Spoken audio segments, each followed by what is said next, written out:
Hello students, welcome two equations IAS. आज हम discuss करेंगे नॉर्थ कोरिया साउथ कोरिया के बीच में कॉन्फ्लिक्ट क्या है। ये हम लगातार न्यूज़ देखते हैं तो उसका एक बैकग्राउंड ब्रीफ में डिस्कस करने की कोशिश करेंगे कि ऐसी क्या बात हुई कि ये दोनों के दोनों दुश्मन बन गए, नॉर्थ कोरिया और साउथ कोरिया। ठीक है, तो इसकी हिस्ट्री इस तरीके से है कि 1910 में 1910 में जापान ने पूरे कोरियन पेनिनसुला के ऊपर कब्जा कर लिया था। तो जापानीज ऑक्यूपेशन रहा 1910 टू 1945 कोरिया में, जापानीज ऑक्यूपेशन ऑफ कोरिया,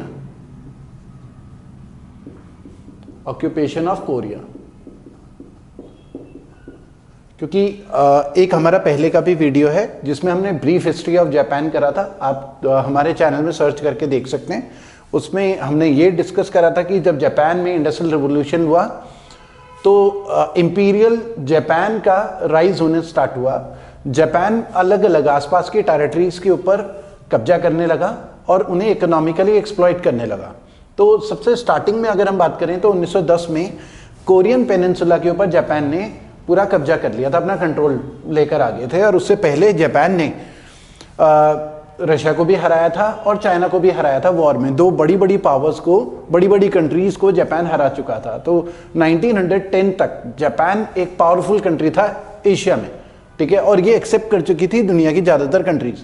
1910 से 1945 तक जापानीज ऑक्यूपेशन रहा, कोरिया के ऊपर जापान का कंट्रोल रहा।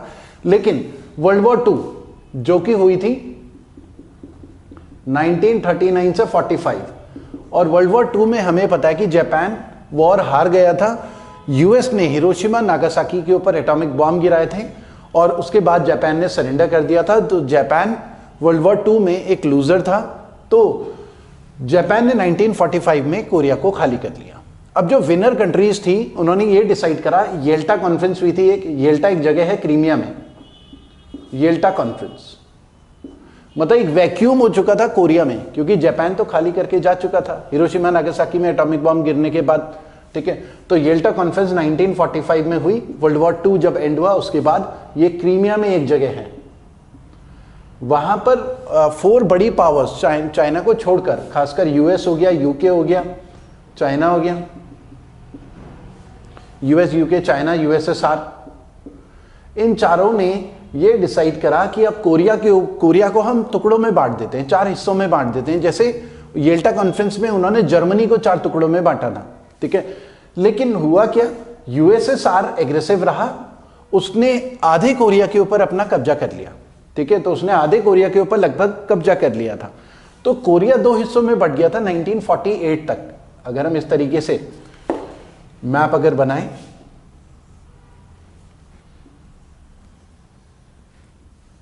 कोरिया के साथ ना एक तो चाइना की बाउंड्री टच होती है और रशिया की भी थोड़ी सी बाउंड्री टच होती है। तो एक एग्जाम में भी आया था, तो ये आपको ध्यान रखना है। कोरिया के साथ इस तरफ से रशिया, और ये नॉर्थ कोरिया हो गया और ये साउथ कोरिया। मतलब इस पूरे कोरिया के ऊपर जापानीज ऑक्यूपेशन रहा। 1945 को जापान खाली करके जा चुका था, एक वैक्यूम क्रिएट हो गया था।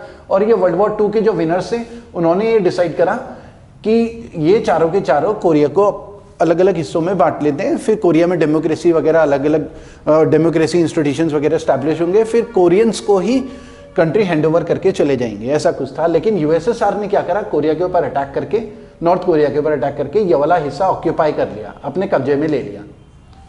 ठीक है, अब ये साउथ कोरिया बाकी एलाइज यूके, यूएस और ये यहाँ पर चाइना के मतलब फ्रांस लिखते हैं, चाइना को छोड़कर बाकी यूएस, यूके और फ्रांस के कब्जे में साउथ कोरिया आ चुका था, मेनली यूएस के कब्जे में, और नॉर्थ कोरिया वाला हिस्सा यूएसएसआर के कब्जे में था।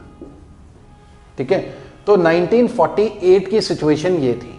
और ये जो बाउंड्री है इसे बोला गया 38th पैरेलल, जो कि प्रेजेंट में भी नॉर्थ कोरिया साउथ कोरिया के बीच की बाउंड्री है।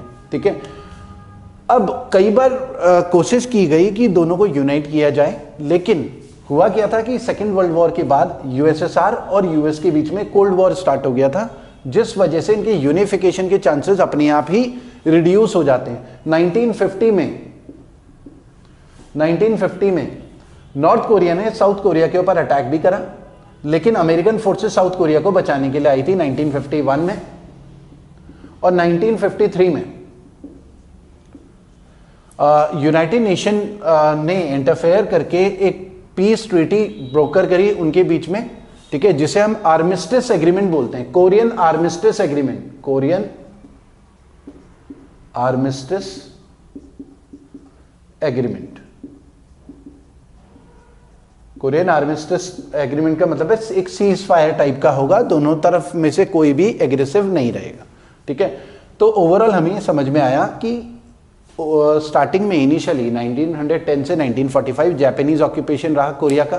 फिर उसके बाद वर्ल्ड वॉर 2 में जापान हार गया, तो ये जो पावरफुल कंट्रीज थी यूएस, यूके, फ्रांस, यूएसएसआर, इन्होंने डिसाइड करा कि कोरिया के 4 हिस्से करेंगे। लेकिन यूएसएसआर एग्रेसिव था, उसने नॉर्थ कोरिया के ऊपर कब्जा करा, ठीक है। और ये जो साउथ कोरिया है मेनली एलाइज जो कंट्रीज थी यूएस, यूके, फ्रांस, इनमें भी मेनली यूएस के कंट्रोल में साउथ कोरिया रहा, ठीक है। और इनके बीच की बाउंड्री उस समय बनाई गई 38th पैरेलल, ठीक है। और इनके यूनिफिकेशन के चांसेस जो हैं कई बार ट्राई किया गया कि दोनों, क्योंकि कोरियन पेनिनसुला तो एक ही है, दोनों का यूनिफिकेशन हो जाए, एक कोरिया एक सिंगल कंट्री बन जाए। लेकिन कोल्ड वॉर हमें पता है 1991 तक चलता रहा, इनके बीच में यूएस और यूएसएसआर के बीच में कोल्ड वॉर चलता रहा, तो यूनिफिकेशन के चांसेस अपने आप ही रिड्यूस होते चले गए आगे जाके, ठीक है। और 1991 में इनके बीच में 1991 में भी नॉर्थ कोरिया साउथ कोरिया के बीच में एक पीस ट्रीटी साइन हुई, ठीक है। और current statistics, current geopolitical situation क्या है, 2006 में नॉर्थ कोरिया ने न्यूक्लियर टेस्ट करा, न्यूक्लियर बॉम्ब का टेस्ट करा, और नॉर्थ कोरिया अब जो है न्यूक्लियर पावर्ड कंट्री है, ठीक है।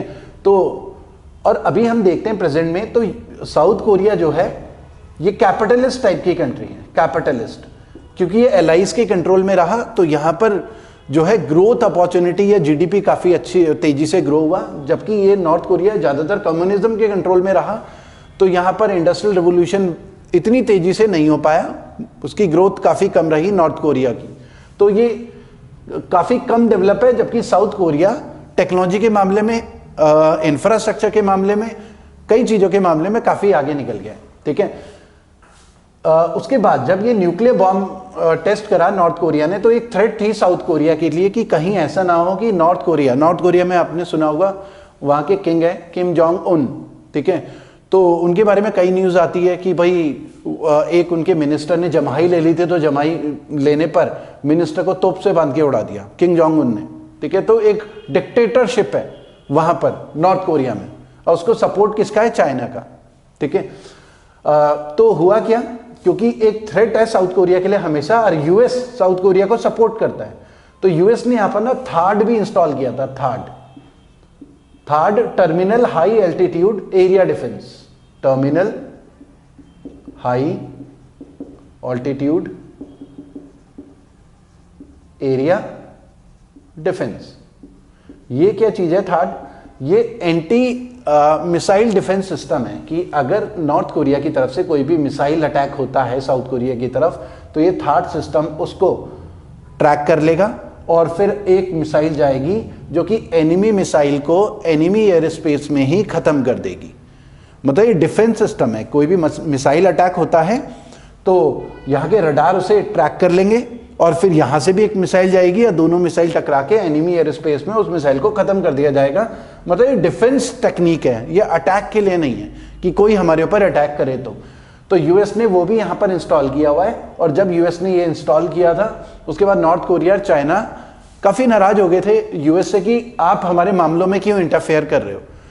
तो ये एक ब्रीफ हिस्ट्री थी कि नॉर्थ कोरिया साउथ कोरिया के बीच में ऐसी प्रॉब्लम्स क्यों है। तो वो हिस्ट्री यहां से लाई करती है जापानीज ऑक्यूपेशन, और जापान के हारने के बाद जब वो यहां पर पावर वैक्यूम था, तो यूएसएसआर यूएस के कंट्रोल में आधा आधा नॉर्थ कोरिया साउथ कोरिया रहा, और 38 पैरेलल उनके बीच की बाउंड्री है। तो एक ब्रीफ हिस्ट्री हमने डिस्कस करी। आप स्टूडेंट्स, अगर आपको ये वीडियो पसंद आता है तो वीडियो को लाइक करें। ऐसा होता है कि लाइक वगैरह अगर आ जाए तो हम आपके लिए एक मोटिवेशन मिलता है कि और भी वीडियोस लेकर आएंगे। और कमेंट करें, आपको कोई भी डाउट हो तो हम कोशिश करेंगे कि आपके कमेंट का पूरा जवाब दे सकें। Thank you students, thank you.